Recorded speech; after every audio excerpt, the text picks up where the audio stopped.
여러분 반갑습니다. 사단법인 행동하는 양심 상임이사를 맡고 있는 김한정입니다. 반갑습니다. 오늘 귀한 손님 모셨습니다. 여러분 잘 아시는 법륜 스님 모시고 통일 이야기 듣겠습니다. 오늘 행사는 뜻깊습니다. 김대중 대통령께서는 1970년대 초부터 그 살벌하던 냉전 시기에 남북의 대화, 평화, 교류, 협력을 이야기했습니다. 그래서 빨갱이를 몰리고 공산당을 몰리고 여러 가지 고초를 겪었습니다. 그 김대중 대통령의 얼과 정신이 이곳 김대중 도서관으로 남았습니다. 지난 8월 18일 김대중 대통령이 서가신 지 3주년 됐습니다. 그런 뜻깊은 시기에 법륜 스님 모시게 돼서 저희들로서는 큰 영광이고 기쁨입니다. 오늘 행사는 우선 법륜 스님 소개해드리고요. 우리 그 전에 저희 행동하는 양심 이끌고 계시는 이해동 목사님, 이사장님 모시고 간단한 인사 말씀 듣고 시작하도록 하겠습니다. 진행은 법륜 스님하고 자유롭게 우리 대담자들이 질문하고 또 답하는 순서로 하고요. 마지막 한 20-30분 동안에는 이렇게 참여하신 여러분들께 질의응답 기회를 드리도록 하겠습니다. 그때 질문즉답 기회를 드릴 테니까 그때 시청해 주시면 되겠습니다. 이사님 모시겠습니다.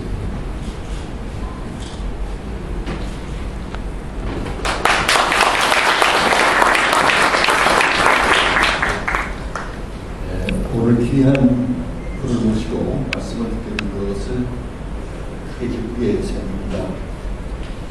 10대인데 시간을 내주신 모습을 깊이 감사를 드립니다. 지금 우리는 매우 중요한 시점에 이르러 있습니다. 지난 2007년 12월 대선에서 우리 국민들의 잘못된 선택으로 말하면 이명박 정권의 등장은 우리나라와 민족에 크나큰 재앙이었습니다. 그런데 이제 금년 대선에 박근혜의 등장은 더 기가 찬 일이 아닐 수 없습니다. 박근혜가 누구입니까? 우리 현대사에 있어서 가장 잔인무도했던 독재자 박정희에 따라서 유신 독재의 본체입니다. 그의 아버지의 명예회복을 삶의 지상 목표로 삼고 있던 박근혜가 만약 뒷분을 준다면 우리 역사에 어떤 일이 벌어질 것인가는 불을 보듯 보입니다. 유신 독재 시절을 온몸으로 경험했던 저와 같은 사람으로서는 실로 몸서리 찌르는 끔찍한 일이 아닐 수 없습니다. 현대사를 전공한 한 학자에게서 들은 얘기인데 그분이 만약 박근혜가 집권을 한다면 실로 무자비한 독재를 할 것은 분명합니다 라는 말을 제가 들었습니다. 어떻게든 박근혜의 집권은 막아야 된다고 생각합니다. 이것이 민주개혁 세력의 행동하는 양심에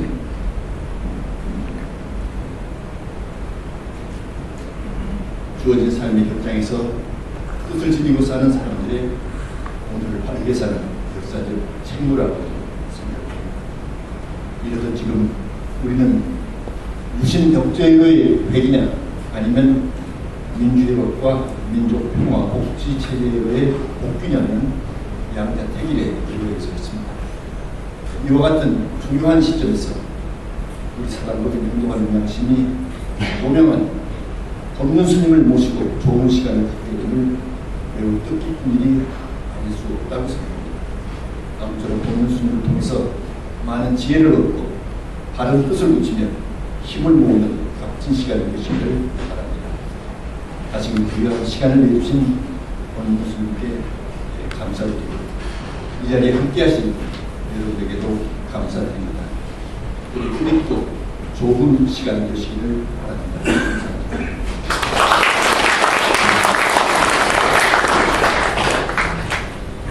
간략히 금년스님에 대해서 뭐 익히 다 알고 계시지만 소개 말씀드리겠습니다. 평화재단 이사장으로 계십니다. 1969년 불가에 입문하셨고 1988년 정토회를 설립해서 수행을 지도해 오셨습니다. 2003년 평화재단을 설립해서 남북화해와 민족국가의 미래를 설계하는 연구를 뒷받침하시고 또 지도하시고 이끌어 오셨습니다. 남북관계가 얼어붙은 지금도 친북 인사 아니냐라는 오해와 모함까지 무릅쓰시면서 내 삶의 99%는 통일이다 이렇게 말씀하시면서 대북 인도주의 사업을 지속해 오셨습니다. 또 뿐만 아니라 남북 통일을 넘어서서 지구상에서의 기화, 빈곤, 질병 대신, 환경, 생태, 폭넓은 지구의 공존과 상생을 위한 사상을 피시고 여러 단체 활동을 통해서 인권과 평화의 중요성을 실천해 오셨습니다. 평화운동가시라고 운동가십니다.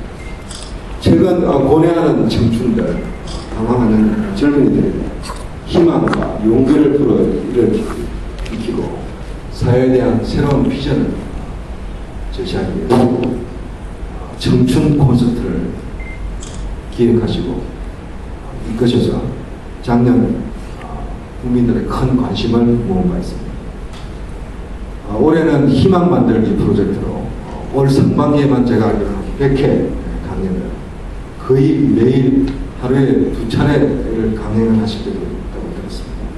시대와 세대와 지역, 남녀를 넘나들면서 우리 국민들의 멘토로서 더불어 사는 삶, 봉사하고 사는 삶, 그리고 용기 있게 사는 삶에 대해서 강연하셨습니다.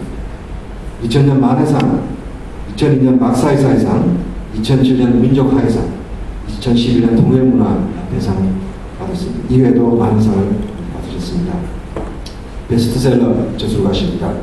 금강경 이야기, 인간부터, 스님의 주례사, 음마 수업, 힘내라 청춘, 방황해도 괜찮아. 그리고 최근 오마이뉴스에서 나온 대담집 새로운 백년, 가슴 뛰게 하는 통일 이야기. 이 책은 바로 오늘의 주제가 될 것입니다. 스님, 빠뜨린 책 너무 많은데 죄송합니다. 이상으로 스님 소개 마치도록 하겠습니다. 여러분, 지금부터 대담을 시작하겠습니다. 오늘 대담에는 두 분 모셨습니다. 이봉조 전 통일부 차관, 또 전부 통일 교육원장, 또 지금 국제대 교수십니다.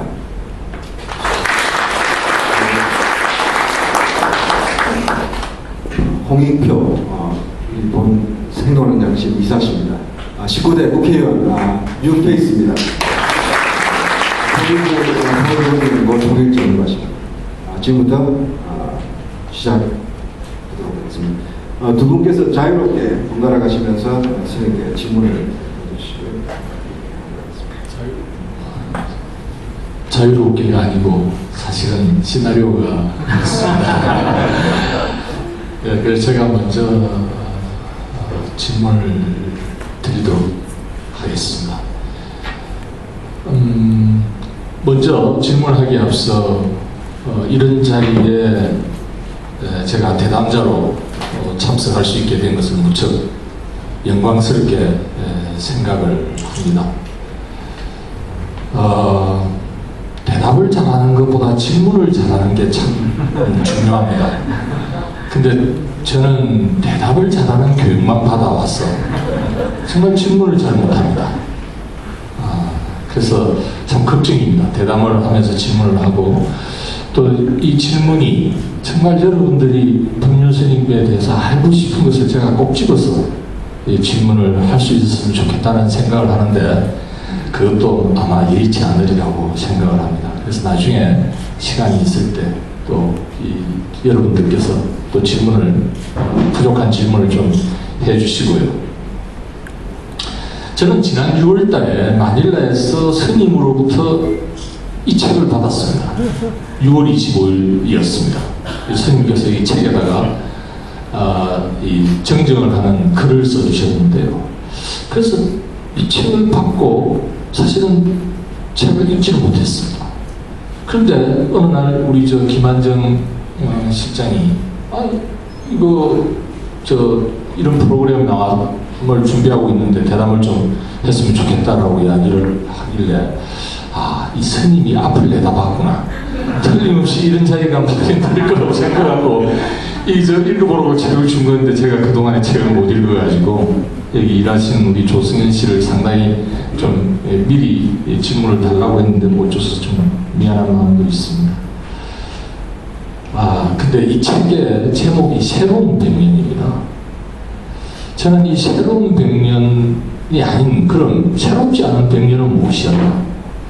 과거 100년은 일제 식민지 지배가 있었고 한국 전쟁이 있었고 그리고 한국 전쟁 이후에 냉전의 구조 아래서 남북이 적대하고 대립하고 그리고 체제 경쟁을 했던 시간이 지난 100년에 가까운 시간이었습니다.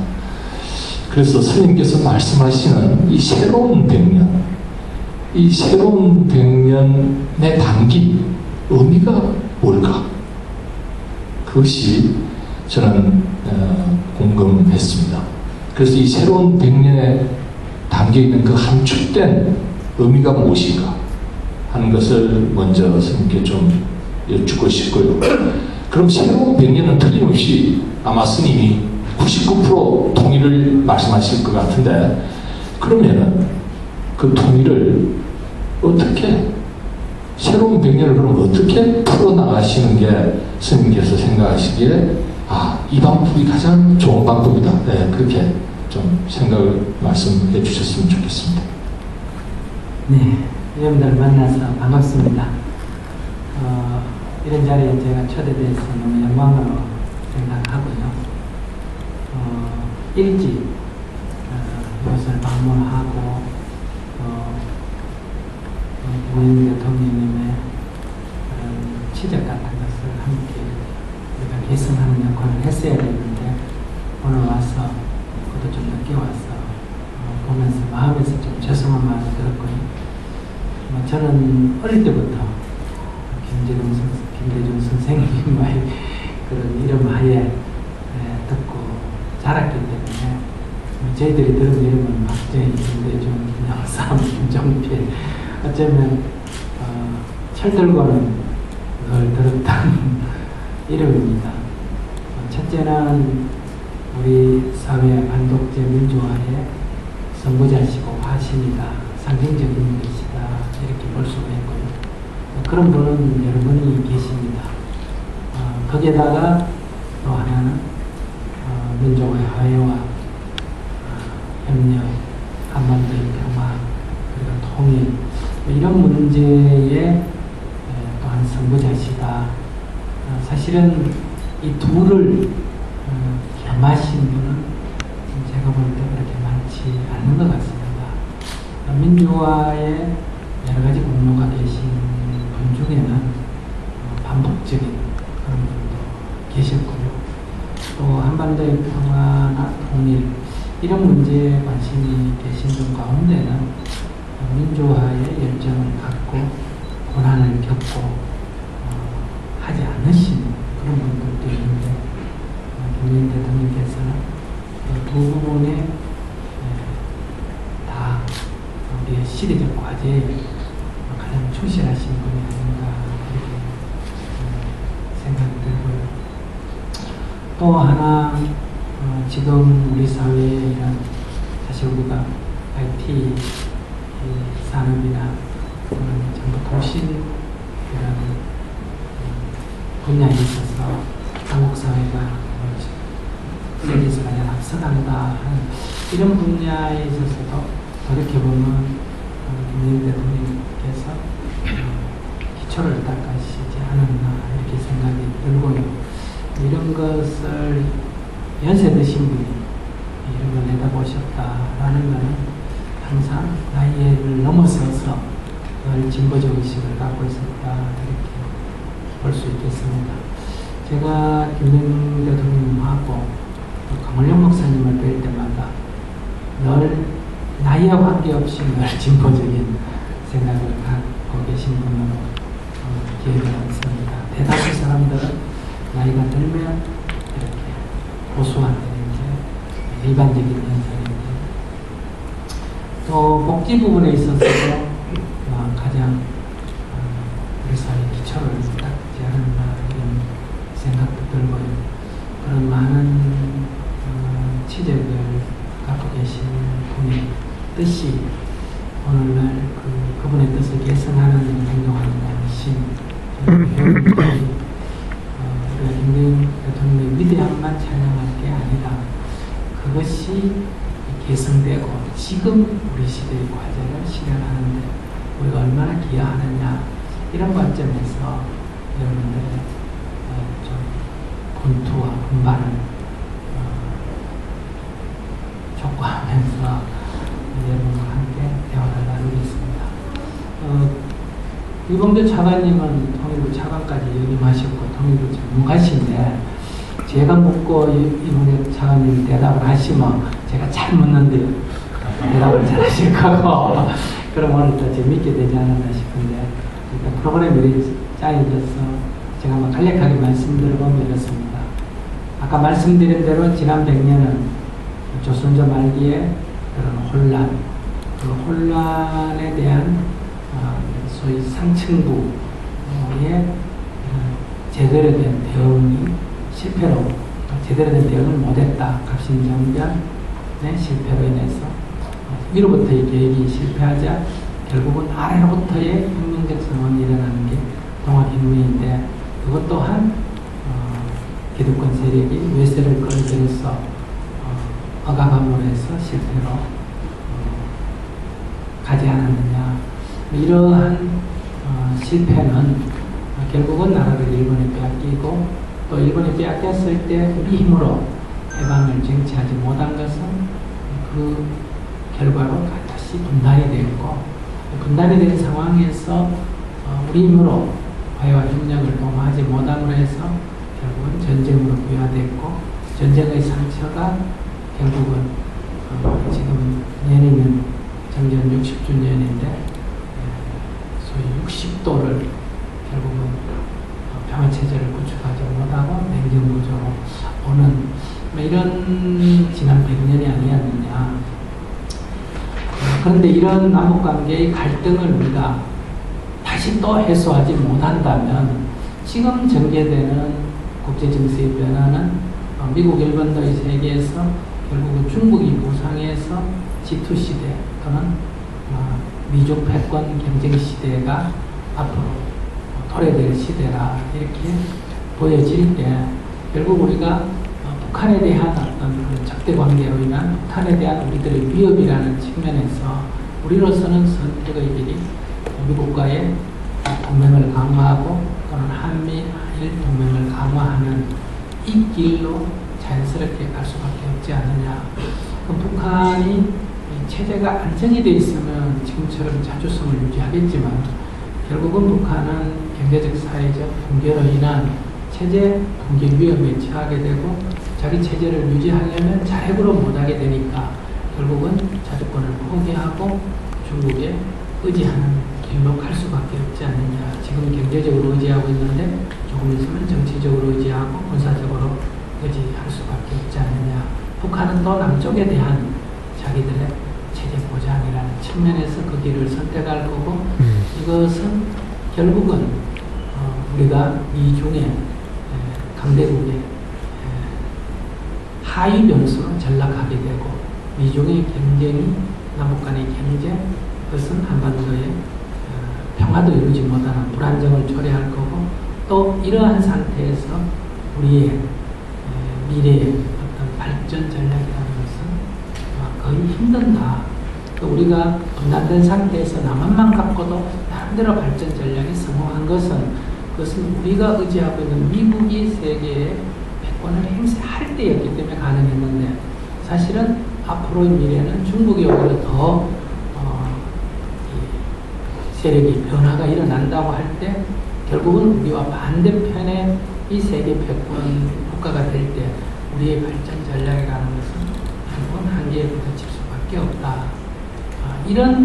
이게 딱 미래를 보면 예측이 되고, 그러면 결국은 지금 우리가 남북 관계만 개선하려 해도 서로 의견이 안 맞아 해결하기 어렵고, 우리는 미국의 보호하에 있었기 때문에 미국하고 의견 조율하는 게 어려웠어. 지난 60년 해결 못했는데, 북한에 대한 중국의 영향력이 우리에 대한 미국의 영향력만큼 커진다고 한다면 이제는 중국까지 고려해서 이 문제를 푼다는 것은 상당 기간 어렵지 않겠느냐. 그러면 우리가 상식적으로 봤을 때 분단이 지속화될 수밖에 없고, 그러면 중국의 빠른 성장에 결국은 우리들이 뒤처지는, 규모도 크고 결국은 기술력도 앞서간다면 이 동아시아에 있어서 우리들의 위상이라는 것, 위치라는 것이 결국은 더욱더 왜소해질 수밖에 없지 않느냐.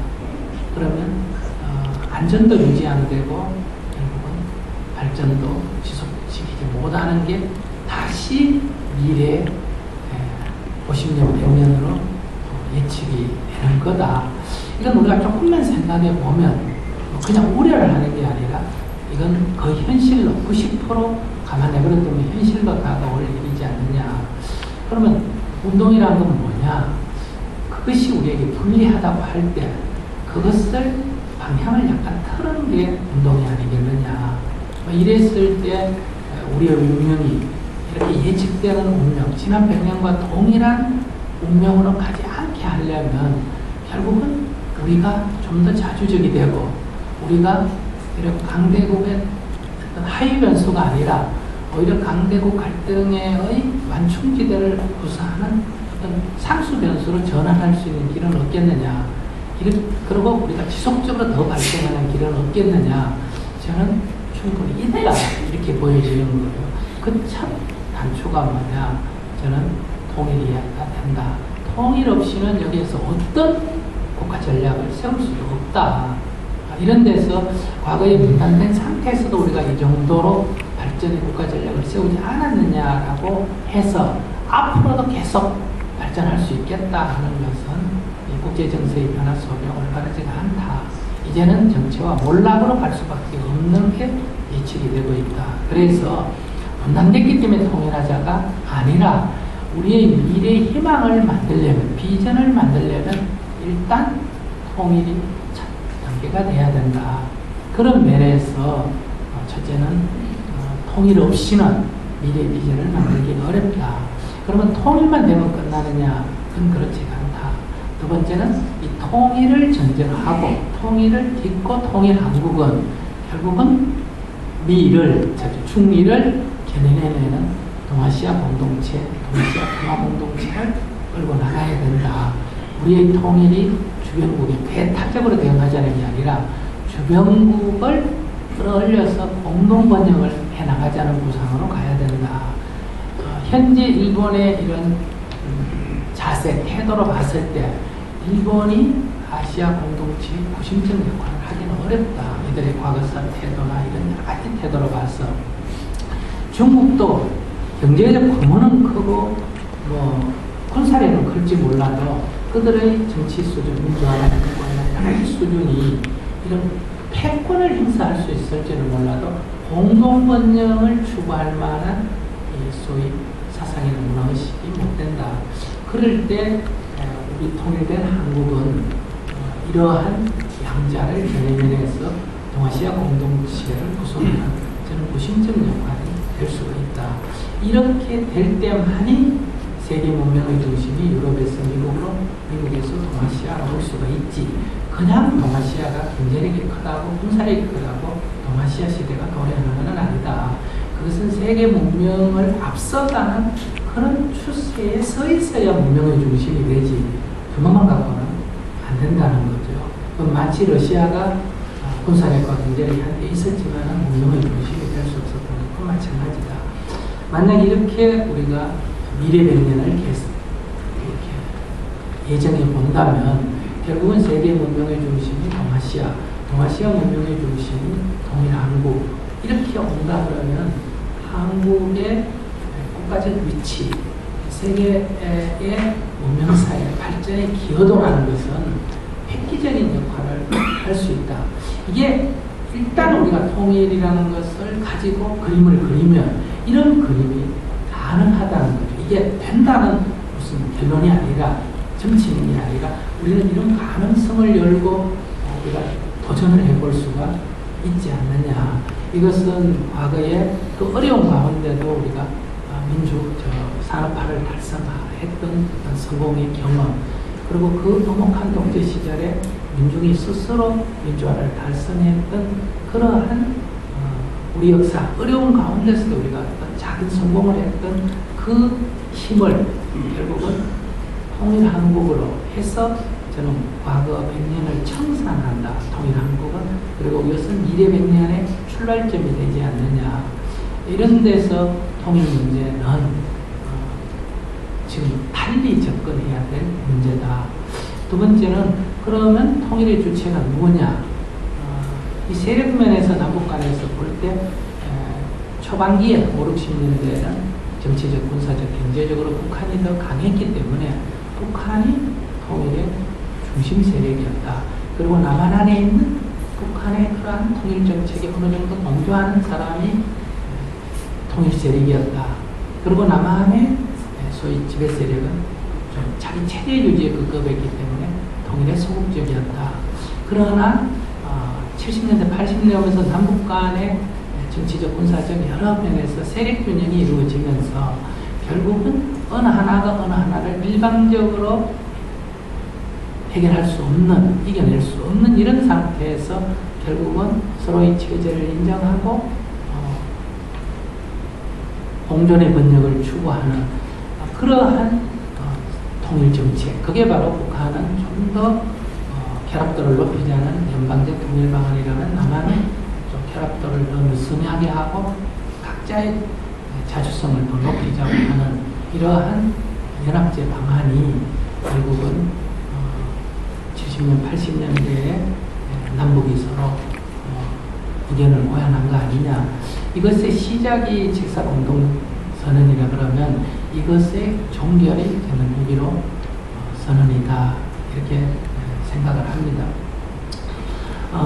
그것은 우리가 보통 우파들은 잘못 생각해서 김대중 대통령이 북한의 통일 정책에 동조했다 이렇게 말하지만은 낮은 단계의 연방제가 소위 연합제와 공통점이 있다. 이 말은 북한이 수세에 몰리면서 결국은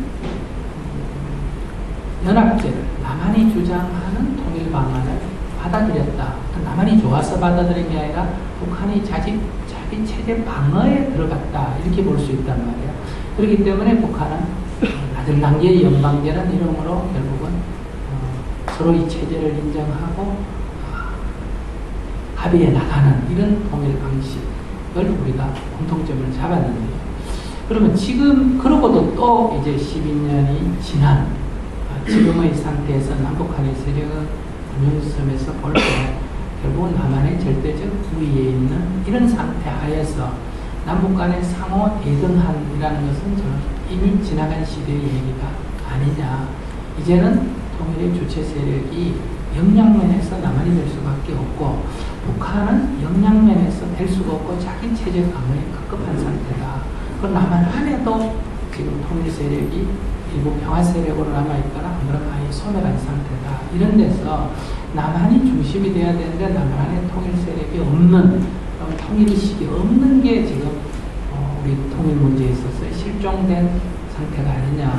그래서 우리가 다시 통일 문제를 바라본다면 남한이 통일의 중심 세력, 주체 세력이 돼야 된다. 이건 북한을 무시하려는 게 아니라 역량면에서 남한이 중심이 될 수밖에 없다. 그리고 두 번째는 남한이 또는 남한의 지도자가 남한만 책임질 게 아니라 북한까지 책임지는 자세를 가져야 된다. 즉 그렇게 북한을 포용해내야만이 통일의 어떤 우리가 희망을 만들어낼 수가 있다. 그러면 이러한 상태에서 남북한이 어떻게 통일을 할 수 있겠느냐. 이럴 때 남한이 힘이 있다고 힘으로 밀어붙인다면 북한이 가진 최소한도의 무력이 이 엄청난 피해를 가져올 수가 있기 때문에 이건 절대 안 되고, 두 번째는 중국이 자동으로 개입하기 때문에 현실적으로도 불가능하다. 그러면 평화적으로 해야 되는데 남한이 중심이 되고 평화적으로 통일을 할 수 있는 길은 북한이 스스로 선택해서 독자적으로 존립하는 것보다는 남한에 통합되는 게 낫겠다라고 하는 자발적 결론에 도달하는 방법밖에 없는데, 그러려면 북한이 뭐 때문에 그런 선택을 하겠느냐, 지도부든 주민이든. 그러려면 다만이 북한 주민에게나 북한 지도부에 대해 바로 독자적으로 사는 것보다는 통합하는 게 훨씬 더 이익이라고 하는 그만한 이익이 북한에 주어져야 된다. 이걸 때로는 사람들이 흡수통일이냐 이렇게 얘기하는데, 저는 흡수통일이 아니고, 흡수통일이라는 건 힘으로 밀어붙이는 게 흡수통일이고, 우리는 북한에 대해서 최대한으로 혜택을 베풀고 북한이 선택하는 거죠. 선택권을 북한이 주는 거죠. 우리가 행사하겠다는 게 아니죠.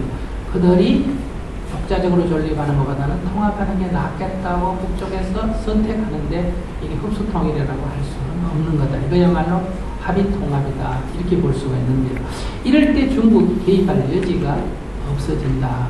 저는 이런 데서 우리가 지금 이 시점에서는 적극적인 통일정책, 평화정책과 통일정책을 써야 되는 거 아니냐. 김대중 대통령이 시도했던 것은 이 갈등을 일단 먼저 했어야 되니까 통일정책보다는 평화정책을 더 중요시했다면, 지금은 평화정책 이상으로 통일정책을 더 강화시켜야 될 점이다. 이것이 이제 제가 생각했던 이 시점에서 우리가 가져야 할 자세다. 거기에 가장 중요한 것은 한국 정부가 그렇게 나가야 돼요. 두 번째는 국민들이 그런 각성이 있어야 되지 않느냐. 이런 측면에서 미국의 문제를 제기하는데, 저는 유리한 국면이 뭐냐면, 미국은 요 최근 10년 동안에 상당히 이렇게 국력이 후퇴하면서 아직도 세계 최대 국력이라 하더라도 세계 모든 곳의 경찰 국가로서의 이 간섭할 만한 그런 역량을 상당히 떨어졌다. 그래서 한국은 그걸로 역량이 컸기 때문에 미국의 이익에 아주 크게 반하지 않는다면 한국이 선택하는 것에 대해서 미국 정부는 용인할 수밖에 없거나 협력할 수밖에 없다. 이 문제를 우리가 직시해서 한국 정부가 인스티브를 쥐고 평화 통일 정책을 추진하고 미국이 협력하는 쪽으로 걸어가야 되고, 북한은 자기의 존립이 어려울 정도로 돼 있기 때문에 그러한 지도부에 대한 신분 보장이나 체제 보장, 그리고 민중에 대한 생존권 보장이라고 하는 적극적인 고용 정책을 쓰면 북한도 호의적으로 접근할 수밖에 없는 거고, 중국은 성장하지만 아직 한반도나 북한에 개입되고 있는, 오는 중이지 개입돼 있는 상태는 아니기 때문에 이 민족 자주적으로 이 문제를 본다면 중국이 개입할 여지가 쉽지가 않다.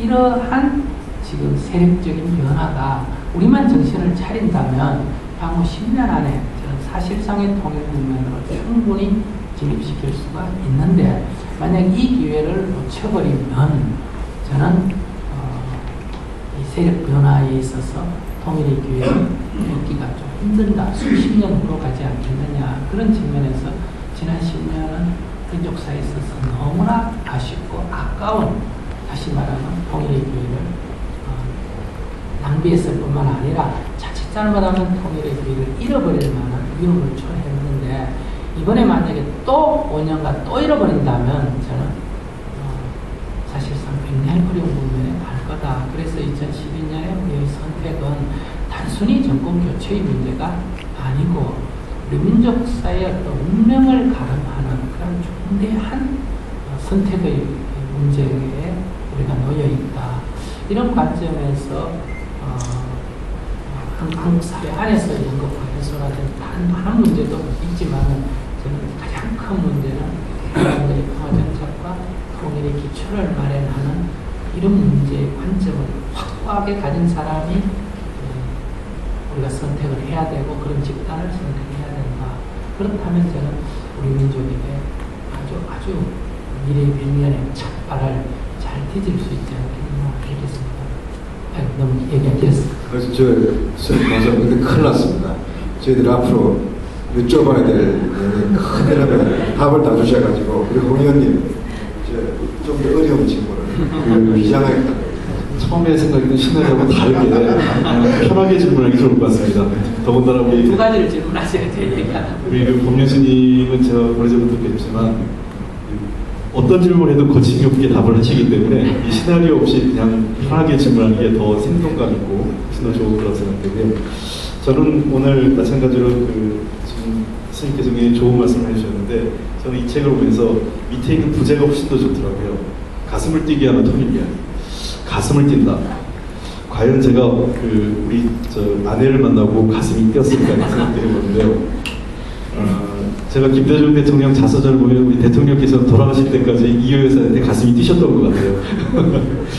그건 아마 이효 여사님에 대한 사랑과 신뢰가 아닐까 이런 생각을 하는데 우리가 어느 순간 제가 보기에는 가슴이 뛰지 않는다는 거는 미래에 대한 비전이 안 보이는 것. 그 다음에 또 하나는 어느 순간 그런 습관처럼 되면서 매너리즘에 빠질 때 가슴이 안 뛰는 것 같습니다.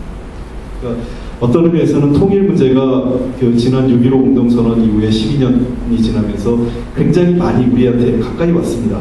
과거 어르신보다. 금강산도 갔고 여기 계신 많은 분 중에 남쪽에서 평양도 가신 분들도 많이 생겼고 그러면서 처음에 김대중 대통령이 김정일 위원장이랑 평양 순환공장에서 만나는 그 사진을 보면서 많은 분들이 정말 통일이 오는구나 하고 가슴이 뛰었고 금강산을 갈 때 개성을 갈 때 가슴이 뛰었는데 어느 순간 잘 안 뛰게 된 것 같습니다. 왜 안 뛰게 됐을까? 그것은 통일 문제에 대해서 계속 감동을 주지 못한 이 정치권의 문제이고요. 또 우리 주변에서 이 통일 문제를 일반인들에게 생활하지 못했다 이런 생각도 듭니다. 그러니까 통일 문제는 정치권 또는 기업에서만 다루는 이런 문제가 되지 않았을까 이런 생각하면서 가슴을 뛰게 하는 통일 이야기라는 걸 읽고 저도 가슴을 다시 한번 뛰게 하는 감동을 오늘 우리 법률스님께서 만들어 주시지 않을까 이런 생각을 하고 왔는데요. 지금 굉장히 좋은 많은 말씀을 해주셨어요. 그래서 저는 그거 말씀을 드리고 싶습니다. 지금 G2의 부상, 국제사회 변화 이런 말씀 많이 하셨는데 최근에 정치권에서 2012년 대선을 보면서 지나치게 경제민주화, 보편적 복지 이런 국내적 이슈가 되면서 거꾸로 지도자가 가져야 돼요. 대한민국의 지도자. 그 다음에 이 한반도가 처한 지정학적 위치에 있어서 국제적 감각이 얼마나 중요한지, 한반도 평화와 미래, 이 통일에 대한 비전을 지도자가 가져야 되는지에 대해서는 정말 검증이 잘 안 되고 있습니다. 모든 문제가 이제 경제민주화, 보편적 복지로 가다 보니까. 이미 스님들이 이 안에 책 안에서 그런 말씀을 많이 하셨어요. 우리 지도자, 이미 아까도 말씀드렸지만 지도자가 정말 한반도와 이 동부아시아, 동아시아 지역에 대한 세계사적 안목과 통찰력을 가져야 된다 이런 말씀들을 많이 하셨기 때문에요. 저는 질문으로 돌아가서 정말 이제는 이 우리 지도자가 두 가지가 좀 있어야 될 것 같아요. 하나는 역사의식이 좀 있어야 되지 않을까. 스님께서 말씀하셨지만 우리의 과거, 지정학적 과거에서부터 굉장히 역사식이 중요합니다.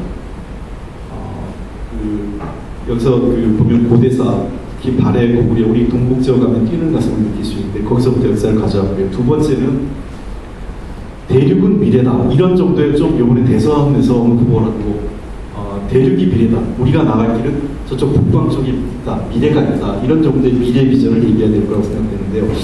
최근에 이 세계사적인 변화가 많이 일어났습니다. 동북 지역에서요. 그다음에 특히 이 동아시아 지역에서의 변화가 단순하게 정치적 변화뿐만 아니라 이 경제적으로도 이미 2008년 9월에 리먼 브라더스의 세계 자본주의 변화까지 있지 않습니까? 특히 도월서 김영옥 선생 같은 경우는 세계사적 변화 관점에서 한반도 문제를 봐야 될 지도자가 필요하다 이런 말씀을 많이 하고 있습니다. 그래서 저는 이 세계사